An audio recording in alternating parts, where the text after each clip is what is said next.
Break के बाद स्वागत आपका एक बार फिर से। भारत का मून मिशन यानी कि चंद्रयान 3 का लैंडर आज अपने तय समय पर यानी शाम के 6:04 पर चंद्रमा पर लैंड करेगा। चंद्रयान 3 की सफलतापूर्वक चांद पर लैंडिंग को लेकर पूरा देश उत्साह में है। लोगों को देश के वैज्ञानिकों पर पूरा भरोसा है। चंद्रयान 3 शाम 6:04 पर चंद्रमा पर लैंड करेगा। इस बीच बात यूपी की करें तो शहर शहर पूजा पाठ का दौर भी जारी है। जी हां, एक तरफ वैज्ञानिकों पर, उनकी तैयारी पर, इसरो पर पूरा भरोसा है, तो दूसरी तरफ अपनी तरफ से भी कोई छोड़ना नहीं चाहते एक भी मौका। हर कोई चाहता है कि कुछ तो योगदान दे, तो पूजा पाठ प्रार्थना के तरह ही सही, उसके जरिए ही सही एक ऊर्जा, पॉजिटिव ऊर्जा कर सकते हैं कि क्रिएट करने की कोशिश। वहीं हवन भी हो रहे हैं, कहीं मंत्रों का पाठ हो रहा है। काशी से लेकर अमेरिका के न्यू जर्सी तक प्रार्थनाओं का दौर चल रहा है।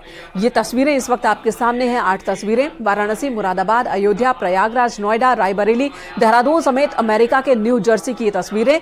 पूरे देश को विश्वास है कि आज चंद्रयान 3 सफलतापूर्वक चांद पर लैंड कर जाएगा और जरूर ही लैंड करेगा।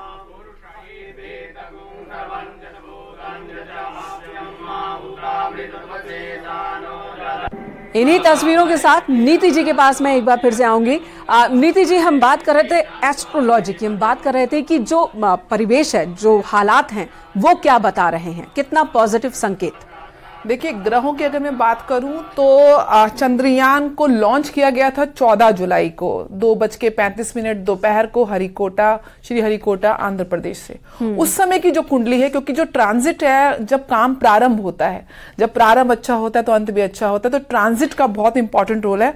उस समय जो कुंडली बनी थी वो वृश्चिक लगन की बनी थी, जो अपने आप में रिसर्च का साइन है, और जो प्लैनेटरी पोजीशन थी वो बहुत ही पॉजिटिव थी। सबसे बड़ी बात है, उस समय चंद्रमा अपने सबसे प्रिय नक्षत्र रोहिणी में गोचर कर रहा था और उच्च का था। योग भी वृद्धि था, वृद्धि यानी कि ग्रोथ को दिखाता है, इसलिए हमारी जो लॉन्च थी वो सक्सेसफुल हुई। और आज की अगर बात करूं तो आज 6:04 पे जो ईस्टर्न होराइजन पे जो राशि उदय हो रही होगी वो मकर राशि उदय हो रही होगी। मकर राशि का स्वामी शनि है, जो इस समय अपने से दूसरी राशि यानी कि अपनी स्वयं की कुंभ राशि, जो उसकी मूल त्रिकोण राशि, उसमें वक्री अवस्था में बैठा हुआ है। जब भी कोई ग्रह वक्री होता है तो उसमें चेष्टा बल आ जाता है, यानी कि उसकी पॉजिटिव और नेगेटिव एनर्जी दोनों ही मल्टीप्लाई हो जाती है, और यहां पे शनि पॉजिटिव है। दूसरी तरफ आज के दिन चंद्रमा और गुरु आमने सामने हैं, यानी कि गजकेसरी योग भी बन रहा है, वहीं बुध और सूर्य का आदित्य योग भी बन रहा है, विपरीत राजयोग बन रहे हैं, शुक्र और चंद्रमा का एक्सचेंज हो रहा है। तो अगर आप मेरे से बात करें कि आज की ट्रांजिट प्लैनेटरी पोजीशन क्या कहती है, देखिए, ज्योतिष में सकारात्मक और नकारात्मक दोनों प्लैनेट्स होते हैं। हमको टोटलिटी में कंक्लूड करना होता है कि इस हॉरोस्कोप से हमको क्या डेलिनेशन आ रही है। अगर आप मुझे बात करें तो आज की जो ग्रह दशा है, निश्चय रूप से 70 से 80% हम पॉजिटिव साइड में है लैंडिंग के। और उस समय, जिस समय हमारा रोवर चंद्रमा के बहुत पास आ जाएगा, जैसे आपने भी विश्लेषण दिया, और मैं निश्चित रूप से जानती हूं कि जब प्रज्ञान बाहर आएगा विक्रम के गर्भ से, तो जो हमारे पास पिक्चर्स आएंगी, भारत इतिहास में अपना आज नाम रचने वाला है, ज्योतिष के पॉइंट ऑफ व्यू से भी। और इसरो के साइंटिस्ट जो है ना, मेनका जी, वो ऑलमोस्ट 0 डिफेक्ट पॉलिसी के ऊपर काम करते हैं। 99.99% की एक्यूरेसी, 0.01% का डाउट एलिमेंट इसलिए होता है क्योंकि अनएक्सपेक्टेड चीजों को डिकोड करना काफी मुश्किल हो जाता है। लेकिन जहां तक मैं समझती हूँ, चंद्रयान 2 और 1 से जो हमको लेसन्स मिले हैं उसको इसरो ने निश्चित रूप से, और आप देखिए रशियन यान जो लूना 25 से 1/3 कॉस्टिंग के साथ इतने बिल्कुल, लेकिन रफ्तार बेसब्री वो लूनर 25 के लिए कह सकते हैं कि घातक साबित हो गई। जिस रफ्तार से लूनर 25 को भेजा गया, जाकर क्रैश हो गया, लेकिन उसी बात का ख्याल, उसी रफ्तार पर कंट्रोल रखा जा रहा है और सॉफ्ट लैंडिंग की ये पूरी कोशिश है, पूरी तैयारी, पूरी कवायद है। मेरठ से उमेश श्रीवास्तव भी हमारे सहयोगी जुड़ चुके हैं, उनके पास चल लेते हैं। उमेश, मेरठ का हाल बताएं, वहां पर भी पूजा पाठ का दौर इसी तरह चल रहा है क्या?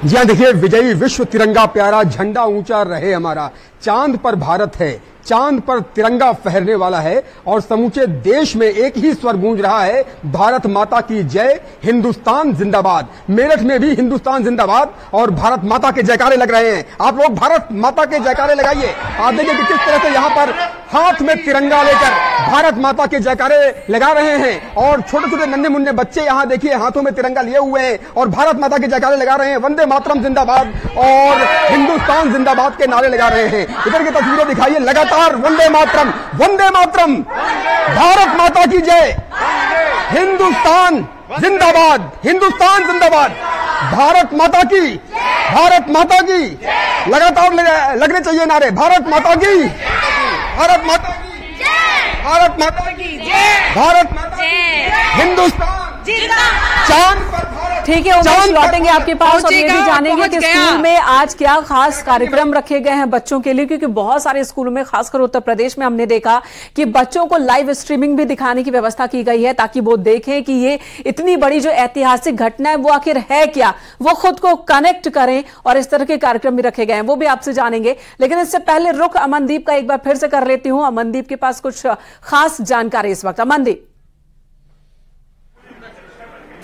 बिल्कुल मेनका, मेरे साथ में देखिए बालाचंद्रन जी मौजूद हैं जो कि साइंटिस्ट हैं, इनसे जानते हैं। सर, अब महज कुछ घंटे शेष रह गए हैं, अभी क्या रफ्तार आप देख पा रहे हैं और आगे की क्या प्रोसेस रहेगी? अभी तक जो ISRO को जो नया जो अपडेट आया है उस हिसाब से सारा बिल्कुल टेक्निकल सारे बिल्कुल सही जा रहा है। इसमें कोई मुश्किल का सामना नहीं करना पड़ेगा हमें और मुझे उम्मीद भी है, हमें पूरा भारतवासी की उम्मीद है 6:04 पर वो बिल्कुल सही सलामत लैंड होगा।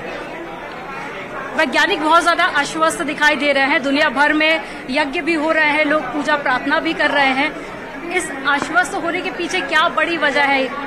देखो, इसमें तो लोग तो प्रार्थना करना भी चाहिए लोगों को, क्योंकि ये बहुत बड़ी बात है, क्योंकि साउथ पोल पे लैंड करने वाला दुनिया का पहला देश भारत बन जाएगा इसके बाद, तो ये बिल्कुल भारत के लिए, भारतवासियों के लिए बिल्कुल गौरव की बात है।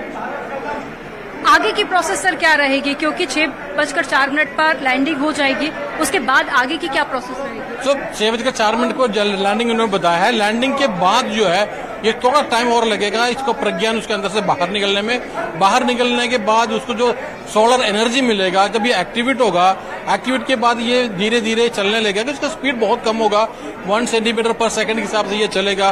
तो इसका नेविगेशन कैमरा इसमें ऑन होगा, वो एक्टिवेट होगा। तो इसका जो चंद्रमा की जो धरती है उसके ऊपर जो है मिट्टी है उसको निकालेगा, उसमें एक्सपेरिमेंट करेगा, वहां का पानी का कंटेंट कितना है, वहां पर जो मिनरल्स क्या क्या है इसके ऊपर, ये सब पता चलेगा। और इनका जो खबर है, जो हमारा लैंडर वहां पर होगा उनको देंगे, और लैंडर जो है जो ऊपर जो चंद्रयान 2 का ऑर्बिटर ऊपर है उनको देंगे। उनके उसके माध्यम से हमें पृथ्वी के हमारा ISRO जो साइंटिस्ट है उनको मिलेगा। सर, प्लान बी भी तैयार किया गया है ताकि लास्ट मोमेंट पे अगर कुछ भी गड़बड़ी होती है तो प्लान बी को तैयार रखा गया। प्लान बी ये है कि जो कि पिछले चंद्रयान 2 जैसा कुछ ना हो, इस हिसाब से उन्होंने पूरा तैयारी पहले से किया हुआ है, क्योंकि उसको सारी जो मजबूती उन्होंने बनाया है। अगर बाय चांस कुछ भी टेक्निकल एरर वहां पर आता है, कोई डिफिकल्टीज आता है, कोई अन्य डिफिकल्टीज आता है, तो उन्होंने ये किया है कि भाई 4 दिन के लिए टल सकता है लैंडिंग, तो 27 तारीख को करने का प्लान बी इनका ये कहने का मतलब है। बहुत शुक्रिया सर बातचीत करने के लिए। तो देखिए, प्लान बी भी बनाकर तैयार किया गया है मेन का, और बस अब कुछ ही घंटे और जिसके बाद में जो इंतजार है वो खत्म हो जाएगा। वैज्ञानिक काफी ज्यादा आश्वस्त दिखाई दे रहे हैं और उसके पीछे उन्होंने अपने रीजन भी बताए, क्योंकि तैयारियां जिस तरह की गई हैं उन्हीं तैयारियों की वजह है कि वैज्ञानिक आश्वस्त हैं कि इस बार कामयाबी मिलेगी ही। प्लान बी की बात भी हो रही है, लेकिन साथ ही ये भी खबर आ रही है कि अभी तक के हालात बता रहे हैं कि प्लान बी पर जाने की जरूरत पड़ेगी नहीं, प्लान ए ही कामयाब होगा। हालांकि इस राह में चुनौतियां भी बहुत है। चुनौतियां कौन कौन सी है? मुख्य 4 चुनौतियों की बात कर लेते हैं।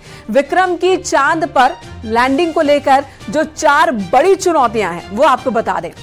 वो पहली चुनौती है विक्रम की रफ्तार को नियंत्रित रखने की। जी हां, रफ्तार का सबसे बड़ा खेल है यहां पर। अगर रफ्तार बेकाबू रही तो एक बार फिर से क्रैश होने का डर रहेगा, जैसा कि चंद्रयान 1 के वक्त हुआ। 2 के वक्त हमारा कनेक्शन कट गया था, लेकिन 1 के वक्त रफ्तार, और लूनर 25 में भी रफ्तार की वजह से ही उनका क्रैश हुआ। दूसरी तरफ की बात कर ले, दूसरी चुनौती की बात कर ले, उतरते समय लैंडर सीधा रहे, तभी उसमें से निकल पाएगा हमारा ग्रोअर। तीसरी चुनौती है तय स्थान पर ही उतरे, चांद की सतह बहुत ही ऊबड़ खाबड़ है और ऐसे में संभावित नुकसान से अगर बचना है तो तय स्थान पर ही उतरना होगा। चौथी चुनौती है लैंडर से लगातार संपर्क बनाए रखना, क्योंकि कहा जा रहा है कि एक क्षण ऐसा आएगा जब खुद ही लैंडर को अपना काम करना होगा और उसके बाद वापस से कनेक्ट होना होगा। तो ये 4 बड़ी चुनौतियां हैं चंद्रयान 3 की कामयाबी के लिए और आश्वस्त है हमारे वैज्ञानिक कि इन चुनौतियों को पार कर जाएंगे, पार पा जाएंगे और कामयाबी हासिल कर लेंगे। मिशन मून इस बार सक्सेसफुल होगा यानी कि चांद हमारे बेहद पास है और अब भारत चांद पर होगा, साउथ पोल पर होगा। यहां रुकेंगे एक और छोटे से ब्रेक के लिए। हमारे सभी मेहमान इस वक्त हमारे साथ मौजूद हैं, हमारे सहयोगी मौजूद हैं। मेगा कवरेज न्यूज़ 18 पर जारी है। 0